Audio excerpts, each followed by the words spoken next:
Our team was invited by Parapsych Investigations to explore one of Indiana's most intriguing and historically layered locations, Billie Creek Village in Rockville, Indiana. What looks like a calm, preserved pioneer village by day carries a far heavier story once the sun goes down. Before we get to the paranormal activity in our findings, it's important to understand the history woven into these grounds because the past is what often fuels the hauntings people report today. Billie Creek Village was established in the late 1960s as a living history museum dedicated to preserving Indiana's rural heritage. But the buildings themselves often predate the museum by decades, even over a century. The village contains more than 30 historic structures, each brought here to protect a piece of local culture that was quickly disappearing in the modern era. Many of these buildings originate from the late 1800s and early 1900s, a time when Park County was a center of agriculture, education, and small-town community life. One of the most iconic features is the Billie Creek Covered Bridge, built in 1895 and crafted by famed bridge builder Joseph A. Britton. Covered bridges were essential for travel and commerce, protecting wooden planks from harsh Midwestern weather and creating safer crossings for horses, wagons, and early automobiles. The village also includes structures like the Beeson Covered Bridge, relocated and restored, and the Governor's Home, originally owned by 1880s Indiana Governor George Washington Clark. Schoolhouses remind visitors of how education and worship were deeply interconnected in rural communities. General stores, barns, log cabins, and even a print shop offer a snapshot of daily life before electricity and modern conveniences. As the 20th century progressed, small rural towns struggled to keep these buildings standing. Billie Creek Village was created to ensure that these pieces of history were not lost. Volunteers, historians, and craftspeople worked tirelessly to preserve not just structures, but traditions like weaving, blacksmithing, and early printing techniques. The village became a portal into Indiana's past, used for festivals, school field trips, reenactments, and cultural preservation. When you gather this much history into one place, you also gather the emotions, memories, and human experiences tied to each building. And over time, visitors and staff began reporting strange activities. Voices in empty rooms, figures crossing the covered bridge at night, phantom footsteps on wooden floors, and objects shifting on their own. Some buildings developed reputations of their own, with reports of lingering personalities who seem unwilling to leave their stories behind. We had private access to investigate the entire village. No crowds, no interruptions, just us, the history, and whatever spirits still remain here. Join us as we step inside the most active locations that this little village has to offer and see what stories reveal themselves when the lights go out. First, we had the opportunity to interview the owner of the property, Steve. All these other buildings were moved here from other parts of this county. They were in the county, and in the 60s, the people of the county said, you know what, if we don't do anything, this schoolhouse that right now has bales of hay in it, and these other buildings that, aren't being used the way they were intended are just going to deteriorate and fall apart. Yeah. So they got together and they got some grant money from Eli Lilly, which is a pharmaceutical company in Indianapolis. And they used the money to pick up all these buildings and move them here, and they arranged them to look like a little village. Okay. They did it for two reasons. One, to preserve the buildings. So in this county, the second and third weekend of October, they do the Cover Bridge Festival. Pre-COVID, they had between 1.5 and 2 million visitors that came here for that 10-day period. Wow. And so tourism is a big part of the county for that reason. A lot of people make more than 50% of their annual salary in that 10-day period. Wow. So they built Billie Creek to be a living history village, to be another thing to bring tourists here the other 50 weeks of the year, besides Cover Bridge Festival.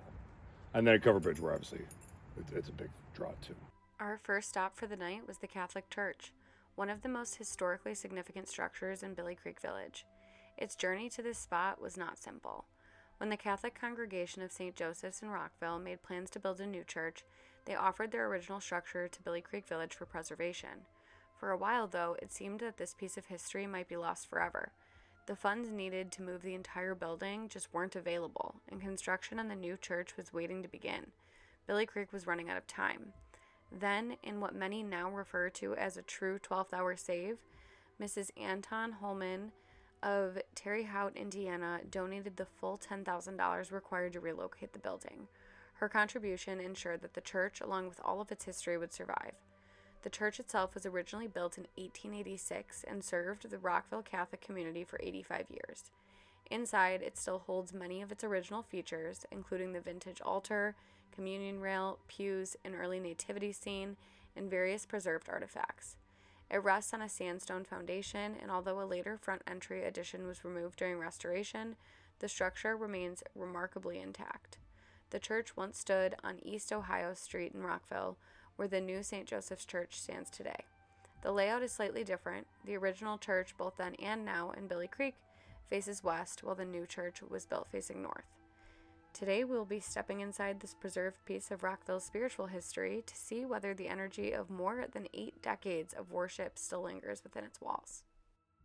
Question, can you set off one of those things if you want to talk to us? We brought some stuff we can use to talk with you.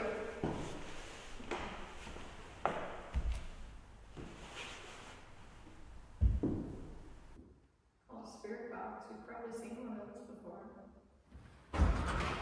No way.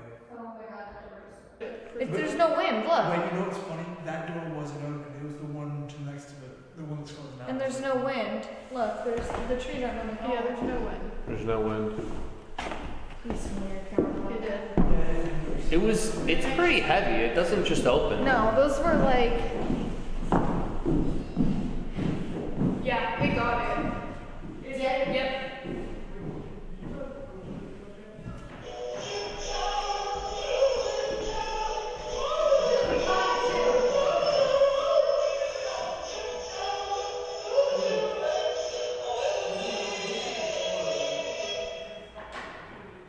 It opened pretty violently too. It wasn't like It it wasn't just. gentle, yeah. Because I thought someone was like, don't shut the doors. Like someone that owned the place. Yeah. Well, that was interesting. Off to a great start. Yeah. I'm intrigued. Well, also, wouldn't if it opens, the wind would have to come from in to out, Oh, yeah. right? Because when Right. you're on the outside, how would it open it? Yeah, you're right. And there's no wind coming from here. Yeah, because for it to open, yeah, like, even if it was wind, And if it is, open it in would that direction. not nearly strong because those are heavy. It's not like that's like a Yeah, flimsy they door. were- It's they like No, a those door. are heavy doors, and they're actually kind of because they're old and like there's a lot of paint on them. They're like sticky too. Yeah, there would have had to been a wind like gust from this way. We would, A from wind. wind, not possible. We would have felt it. Yeah. Yeah. Well, that's creepy. Someone was telling us to like leave. Yeah, I think that's what it was. That's what we. Well, right after I said, "Do you want to talk?" That was when I flung open. Yeah. And I said, nope. No, I don't think it wants us here. That's why. Yeah. When we come to talk, we aren't gonna yell at you or demand you do anything. It's only if you want to. We're just here to document what happens naturally, whatever you want to do. And when we have conversations, it's just to talk, just like you're talking out on the phone. You don't need to prove anything to us. You don't need to, nothing like that. And we don't mean to be disrespectful to your space. No. Can you activate something else if you still want us to leave?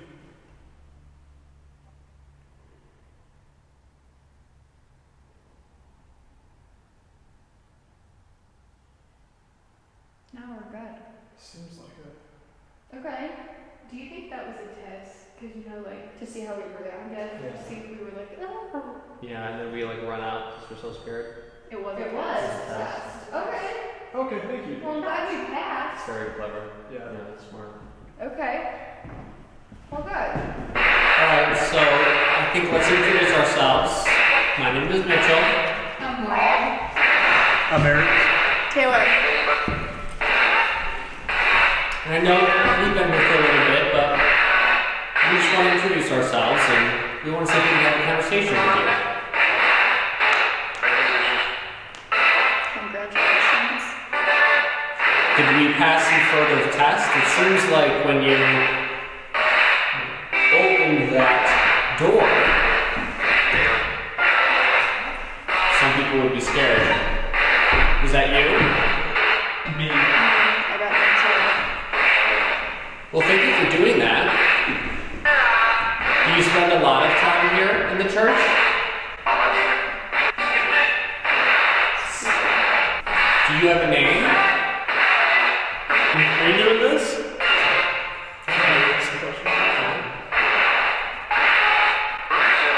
Why do you spend so much time here? I also heard that there's going to be a lot of people here showing up tomorrow. Do you like when people are here? Or do you like to be here alone? What was your name? Gabriel?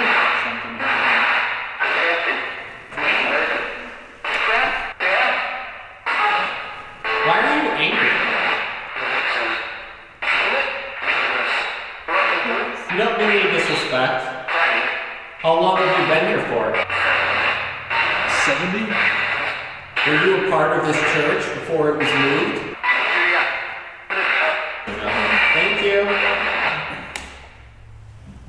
Thank you for talking to us. I still want to do Estes. Oh, absolutely, yeah. I feel bad they seem so unhappy. Yeah.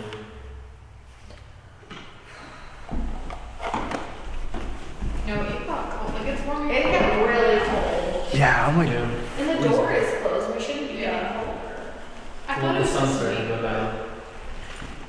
well, like, yeah, it's been about this dark. Like, it shouldn't be this cold. Well, it was rapidly. If it was over like 10 minutes, I'd understand. No, it was like 30 seconds. Yeah. It went from like not that bad to cruising. Are we paying them to a different area, or are we doing Estes right now? Huh? We're doing Estes now? Yeah. Alright, so during the Spirit Box session, we don't want to talk about any negative spirits or negative entities, only positive spirits or positive entities. Is there anyone here who would like to talk with us today?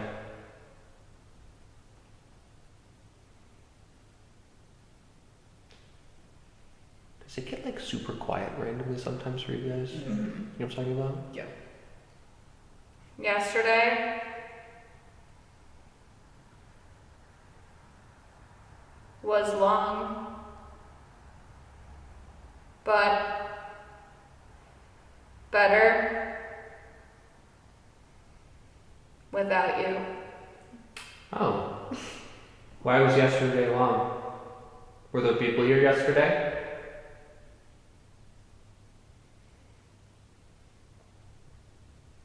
No.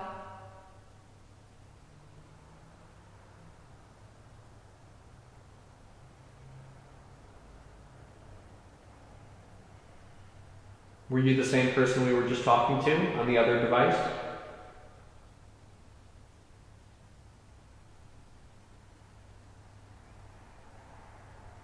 I don't know. Probably have a lot of Estes here.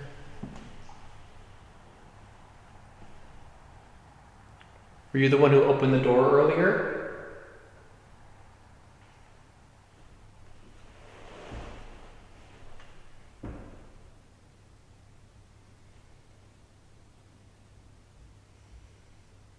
Get those bastards out. Are you talking about us?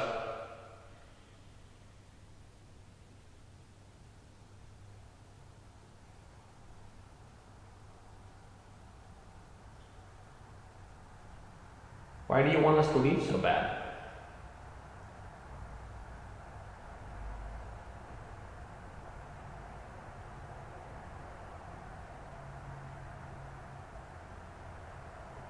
Because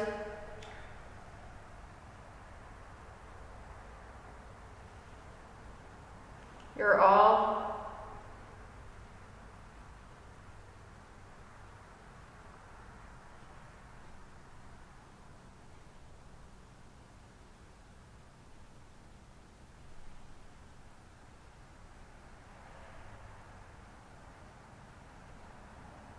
Satan. Because we're all Satan. Maybe it's trying to say Satanists. No, I don't think so. Okay. Gonna have to disagree with you with that, to be honest with you.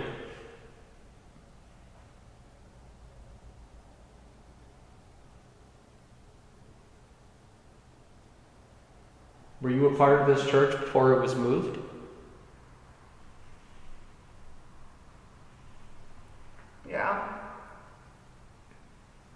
Where were you before?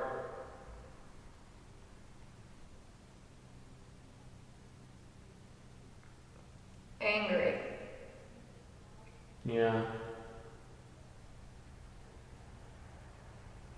Do you get angry when people are in your space?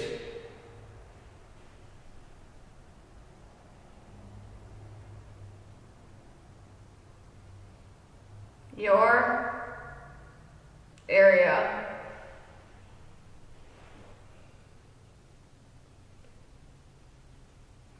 is not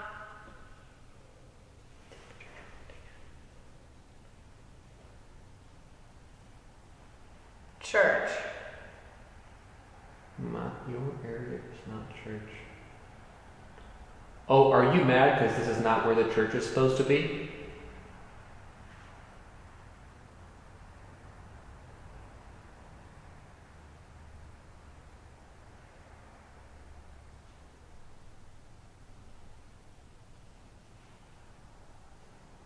You liked where I was before.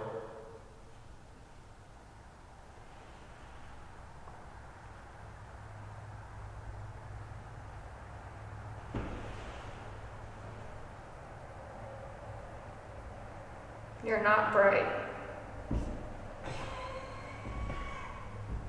Thank you. Very kind. I think it's saying that like our area is not in the church. Like it's trying to say we're not supposed to be here. Yeah, I think the church isn't supposed to be here too. Like it's mad that the church got moved, Yeah. That would make sense. right? Because now it's like on for show. Yeah. It's not something that's supposed to be for show.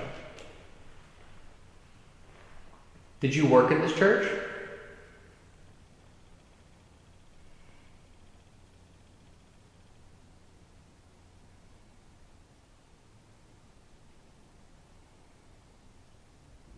I'm not telling you enough. Okay. Well, I want you to know that we're not here to disrespect you. We just want to talk to you.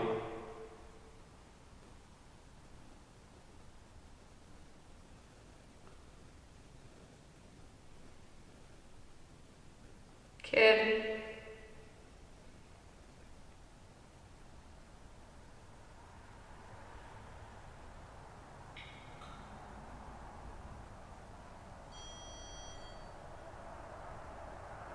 Oh, is the kid here now? Somebody's just like touched my lower back, like very close to my butt. It's the kid. What's the kid's name?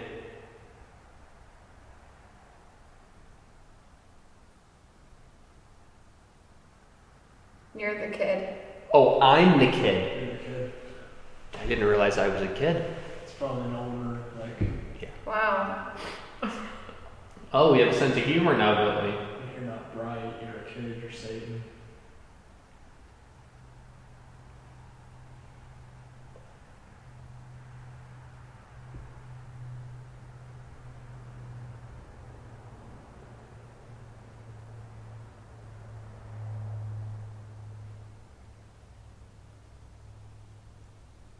Why are you attached to this place?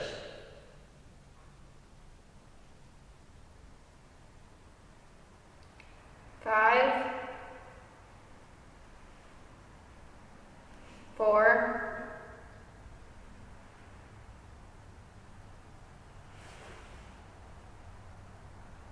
3.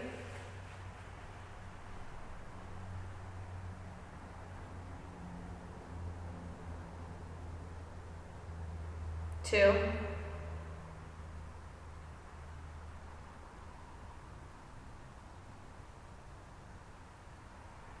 1.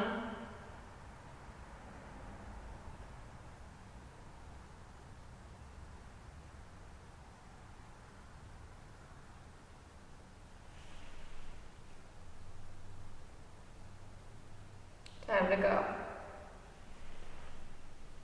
Okay, I think that's our time to go. Thank you for talking to us. It's very kind of you.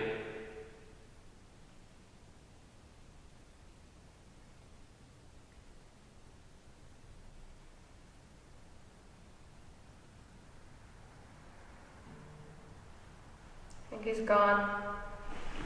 Not getting anything.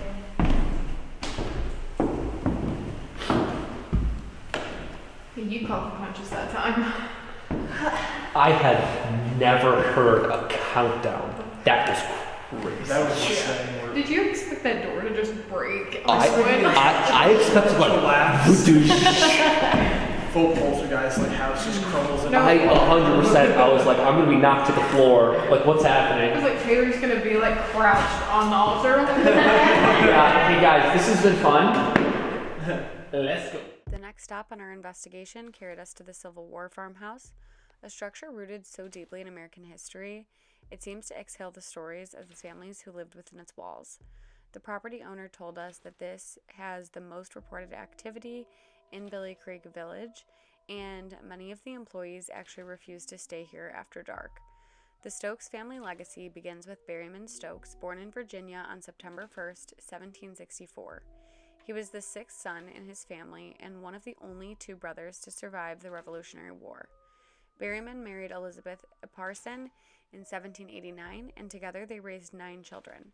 Their family line, like many of the era, knew both pride and heartbreak.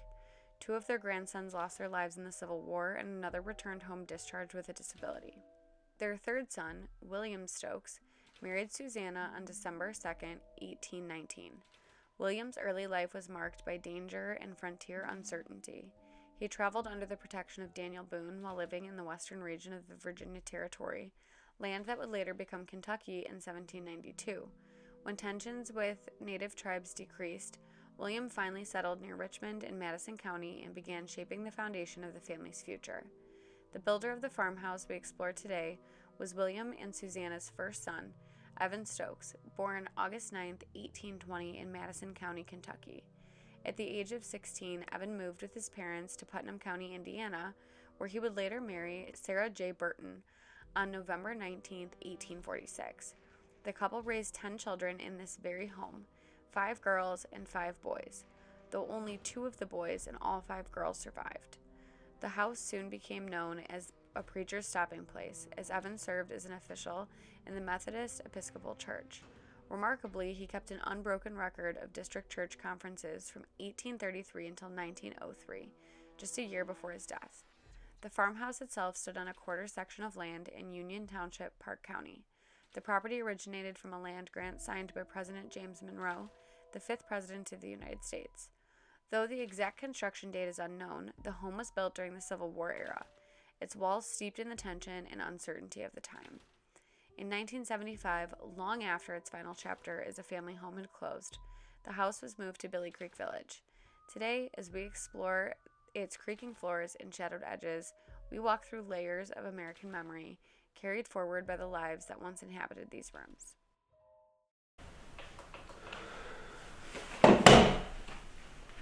I'm good. Okay, so during this spirit box session, we don't want to talk to any negative spirits and negative entities, only positive spirits and positive entities. Is there anybody in this house with us that would like to talk with us tonight? Anne?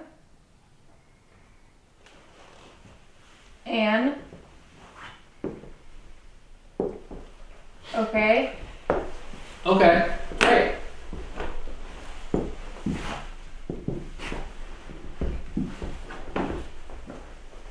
It's Anne. Oh, hi Anne. Nice to meet you. Did you live here, Anne? Yeah.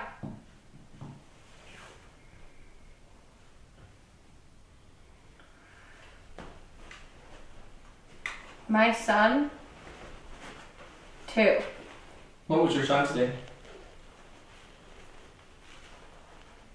Ed? Ed. Is Ed still here?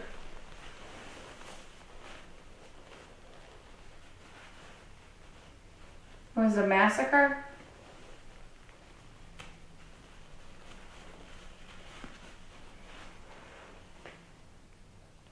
I'm sorry you had to go through that. really short of breath.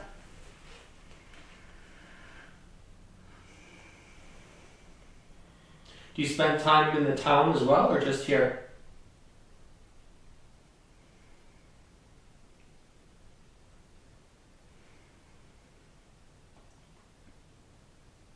The back of it, here.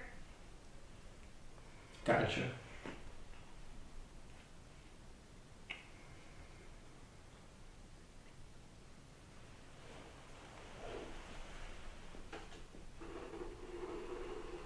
Is there anybody else that's here as well with you? Year round. Yes. Are there any children?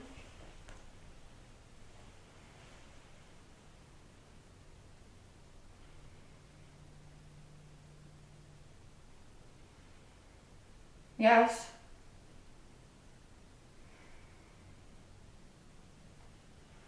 Where do they usually spend time?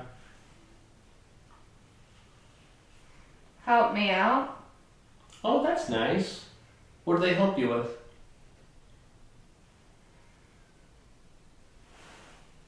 Baby.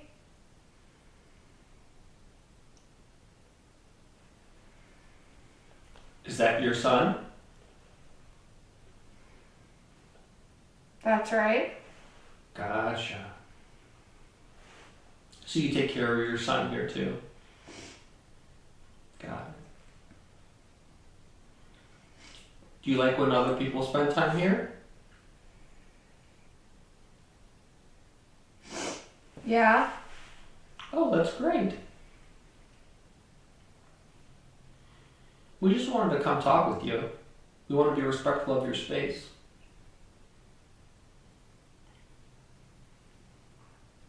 Is it just the two of you? Somebody else? Is there a male in here as well? Yes.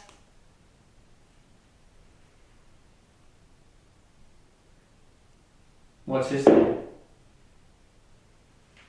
The family A is different. here. Oh, a different family besides you.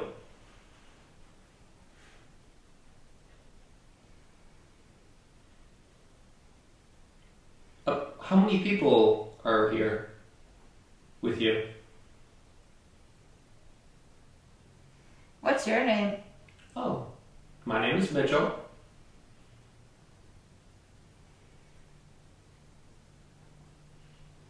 Hello.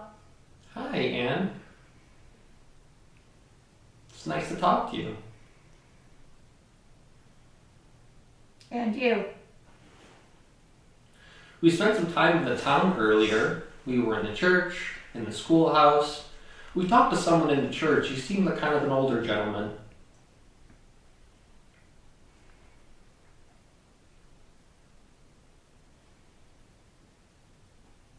You here to learn? Yes. What do you want to teach us?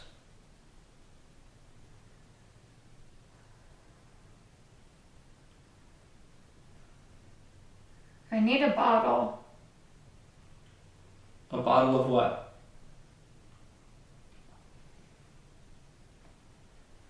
For the baby. Oh, a bottle for the baby. I don't know if we can get a bottle for you. I'm sorry.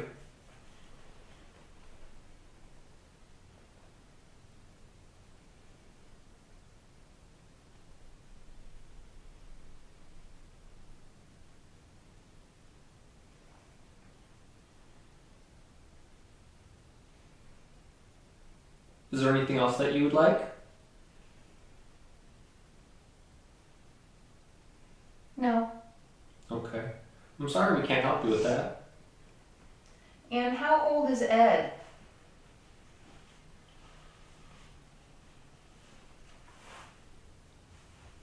Baby? He's a little guy. Yep.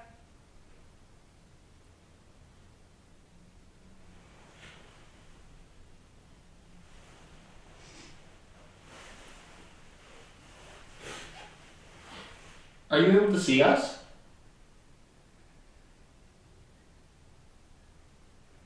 Yeah.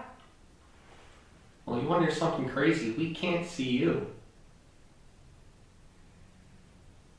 Great example.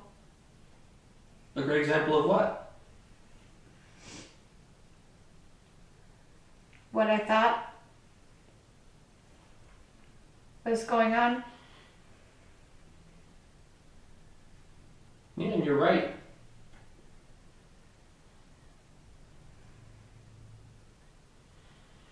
Now you said there's another family here too? Who are they? Somebody just yelled her name.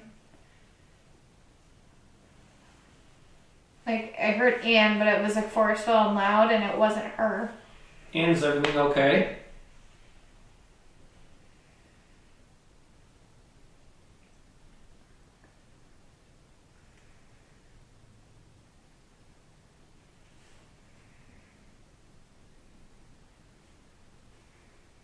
Annie still there?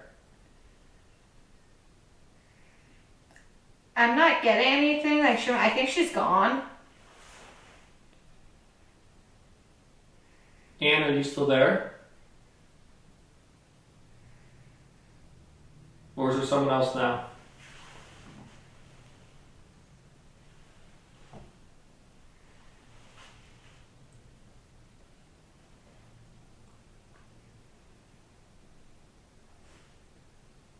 And she's gone.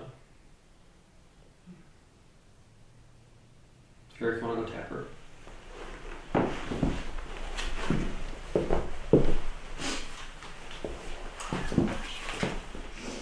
That got weird at the end. Yeah, it did. Yeah. Like- Someone didn't want her talking to us. It was weird. It was like Anne, and then she was gone. That's interesting. It was weird. Yeah.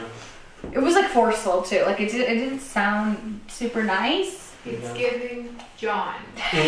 Don't even say that. You heard something that I also heard. I did. Right before she said baby. Yes. I heard fucking crying. I swear to God, What? and I'm like, I'm not I gonna be the woo who I says heard that. a I fucking- I'm swear not gonna be to the God. one who says that. I heard a fucking baby I crying. swear No to shit. God. The second I heard it, she looked up too. Exactly. I swear to you, I was like, there's no way I just heard that. And then I thought, well, maybe it was the goat. Like in response to the question. Yeah, it was like right Yeah. before. It was right before, it was something involving like, the baby. Whoever or came the up head. with that. Oh yeah, that'd be great. Yeah. Please tell me. Yeah, no, it was nutty, and I kept listening back for it because I definitely heard something. So I look like dopey now with my ears. Well, she was lovely. Yeah, that was great. She was chilling. But there was something, she said there was another family here, Maybe. but I don't think that's what it was. I mean, whatever that thing is that called her knew her. Yeah. It sounded like a pissed off, like controlling husband. Yeah, so that's yeah, the- it was I good. said there was a male here also, and when we were here earlier, we heard a male, like a male's sigh. And it was a Yeah. For some, frustrated it wasn't sigh. female, it was like a It was male like- sigh. So the police is the police. She also said there was a massacre at the beginning. Yeah. Yeah. The people from Indiana State Sanatorium would like escape and then die of exposure in the woods, and a lot of it was like right here. They'd get as far as here and they would die of exposure, typically in the winter, because you know they were. So the Yeah, weather's the triggering sanatorium. them as well. Yeah, Yeah. exactly. Exactly. So that's interesting. But it's always weird, like, why certain places. That's the stuff we haven't been able to figure out. Yeah. But what we have had in the past is, like an overarching, like, boss spirit. There always does seem to be one, doesn't there? Yeah. Looks like somebody's it's kind of. Yeah. Who's up next? I hope you don't get that guy. Is there anybody who would like to talk with us tonight?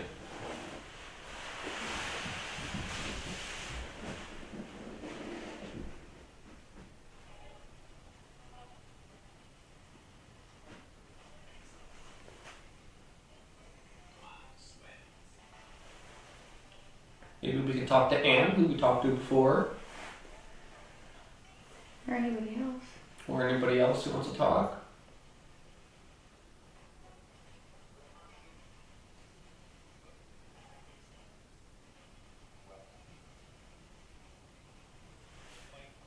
Lighthouse. Better things. You're talking about the lighthouse by the prison? Sorry, did somebody's stomach just growl? Bitches. I don't think so. Could have. The trade. Did you hear that? Yeah, but That was downstairs. That was like a growl. I heard something. That was a growl. Leave. Oh, maybe that's why we were growling. Did you say leave? You did. Yeah. Why do you want us to leave?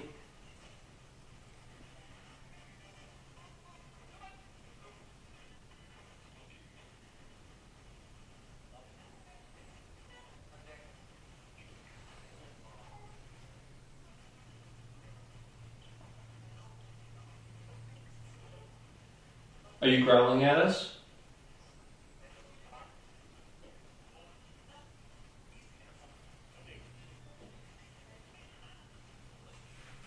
I'm not getting anything.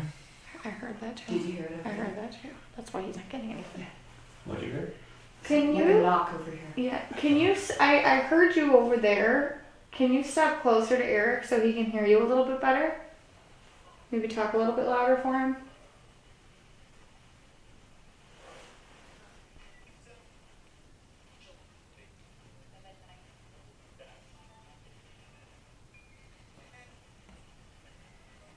Maybe you could tell us your name.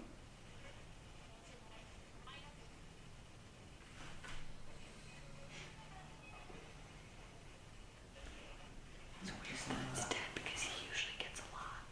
He's really good. What the hell was that? He's got like an EVP thing on.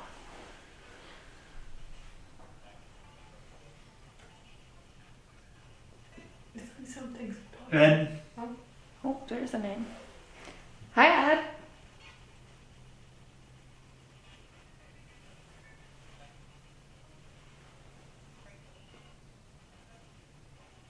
Do you have any relation to Anne, who we talked to earlier? listening. Are you listening to us, or do you mean Anne's listening to us? something else. And Oh, well, let her know that we say hello, please. someone. Help. How can we help you?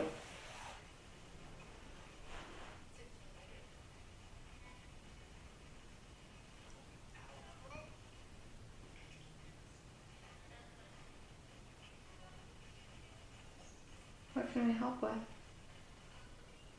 Help me. You gotta tell us what it is for us to be able to help. Pretty. What was that? Show.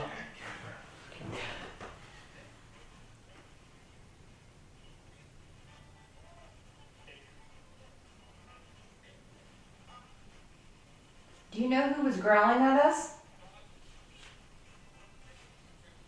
Perfect.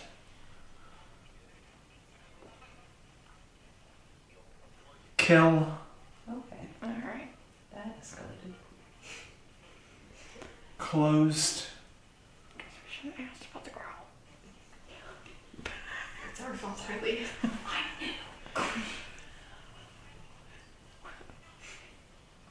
We found that out the hard way. Sick. Are you sick?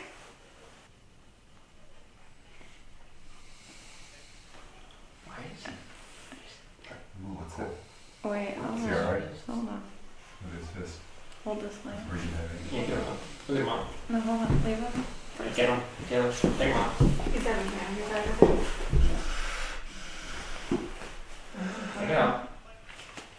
Take it off. Take it out. You What alright? happened? What just happened?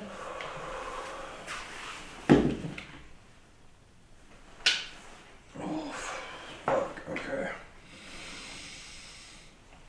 It kept saying some fuck shit, like devil, suffer, kill, shit like that. And I think it was just trying to fuck with me. Fuck. Okay. So the growl was probably a bit if it's trying to scare Yeah. us. Yeah. It did not. It's a Did little we bit. get anything on the EVP? A couple times. It said stuff, but we were a little bit focused It's fine. because I we had growling happen. Yeah, there was a problem. Yeah. Growling. Okay. Two distinct times. Did you take my camera? Did I take your camera? No, honey, it's behind you. You know, I'll just go back through and Yeah, read this yeah. footage. I wonder if there was a thing that yelled at her too. It's Very just possible. Yeah. It seemed kind of artificial though. It seemed like it was trying to scare us. Yeah. Yeah. That's what it felt like. Like it was just trying to fuck with me because I was under. Mm-hmm. It didn't touch you or anything? No. No, good. So you heard growling? Yeah. Yeah, it we was- heard growling. Nice. It was, yeah. That And then there was a definitely- knock on this door. There was. It was definitely. No, because I kept feeling something behind me. There was coming up behind you. Yeah. She actually Yeah. asked him to step closer to see if he could hear Because you better. couldn't hear him at one. He knocked on the door and he was so far away you weren't hearing anything. So I was like, oh, could you step a little bit closer, talk louder, and then. That's what it started. And that's when I had my little fucking Yeah. meltdown. Yeah. While we weren't able to identify the man who communicated with us in the church due to his firm reluctance to share any personal details, our time at the Civil War House did lead us somewhere far more specific. There we connected with someone who introduced herself as Anna. After cross-referencing the name with the historical records tied to the property, the most likely match emerged as Susanna Stokes, the mother of the home's builder Evan Stokes. Susanna is the only individual ever associated with the house whose name aligns with Anna, a common nickname for Susanna during that era. Susanna Portwood was born on May 14, 1797 in Madison, Kentucky. Her parents, Sam and Frances, were 33 and 29 at the time of her birth. She married William Stokes, and together they became the parents of at least 3 sons and 5 daughters. Their family story spans states and decades, and Susanna remained deeply rooted in Indiana for much of her life, living in Russell Township for around 20 years before later residing in Warren Township by 1880. She lived a remarkably long life for the time, passing away at the age of 92 on May 20th, 1889 in Putnam, Indiana. She was laid to rest in Brick Chapel in Monroe Township, the quiet rural cemetery where many early families of the region were buried. As for the man we spoke to, we still can't confirm his identity. He shared nothing that would allow us to narrow him down in the historical record. However, it remains entirely possible that he was William Stokes, Susanna's husband, given his direct connection to the property and his presence during the home's earliest years. The surviving records from the Stokes family are sparse, particularly when it comes to infants or children who may not have survived long enough to be formally documented. Most of the documented children lived well into adulthood, so babies and younger children, there's just no record of. This leaves open the possibility that incomplete records could explain the discrepancy and the lack of an Ed in the records. What we do know is that the energy in the home was very strong, as though we had brushed against the memory of people who once lived, loved, and labored within these walls. Thanks for traveling with us through the winding stories and quiet corners of Billie Creek Village. We're grateful you chose to spend your time exploring the history, mystery, and the in-between with our team.